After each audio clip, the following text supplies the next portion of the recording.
বিদেশ মানেই স্বপ্ন, ভাগ্য বদলের আশা। কিন্তু সেই স্বপ্ন যদি দালালের প্রতারণায় ভেঙে যায়, তাহলে পরিবারকে দিতে হয় কঠিন মূল্য। হয়তো একদিন ফুরিয়ে যাবে নীরবে ঝরা চোখের জল, কিন্তু বেগম আক্তারের কষ্ট যেন সেদিনও শেষ হবে না।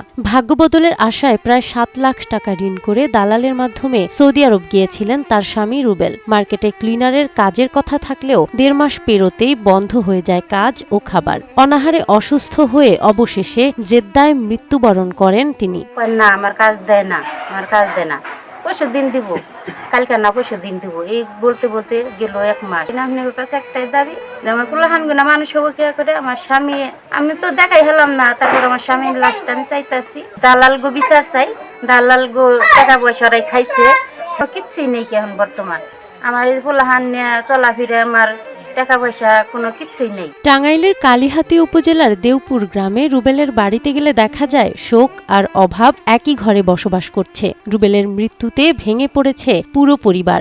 ঘরে নেই নিয়মিত খাবার, তাই গ্রামে গ্রামে ঘুরে চাল আর টাকা তুলে চলছে এই সংসার। স্বামীর মরদেহ দেশে আনা, ঋণের বোঝা শোধ আর 2 সন্তানের ভবিষ্যৎ, সব মিলিয়ে দিশেহারা বেগম আক্তার।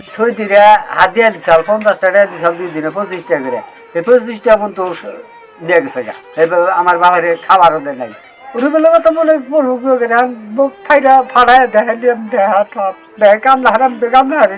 আমার যে কিবা থেকে আমি নিজেই বুঝি, নিজেই জানি, আর কেউ জানে না। রুবেলের মতো একই দালালের কাছে প্রতারিত হয়েছেন আরো অনেকে। বিদেশ যাওয়ার আশ্বাসে টাকা ও পাসপোর্ট জমা দিয়েও ফেরত পাননি তারা। দালালের মাধ্যমে টাকা দিছিলাম সৌদি আরবে যাওয়ার জন্য, 3,72,000 জমা দিছিলাম। 6 মাস ঘোরার পরে 70,000 টাকা ব্যাগ দিছে, আর টাকা কোনো ব্যাগ হতে না, কোনো ইয়ে করে না। আমি অন্য দেশে যাওয়ার জন্য আবার ভিসা লাগামু, পাসপোর্টে দিচ্ছে না। স্থানীয় জনপ্রতিনিধিরা বলছেন, রুবেলের পরিবারকে সরকারি সহায়তার পাশাপাশি দালালের দৃষ্টান্তমূলক শাস্তি নিশ্চিত করতে হবে। দালালের 6.5 লক্ষ টাকা নিয়ে এমন ভাবে ফালাইয়া যে এত একটা নির্যাতন হয়েছে, সেটা ভাষায় প্রকাশ করা যায় না। অনেক যুবক ওই দেশে খুব নির্যাতিত হইতেছে। এই রুবেলের পরিবারের কি ব্যবস্থা দিব, সেই ব্যবস্থাটা আমার দাবি। রুবেলের মৃত্যু শুধু একটি পরিবারের শোক নয়, এটি দালাল চক্রের বিরুদ্ধে একটি কঠিন সতর্কবার্তা।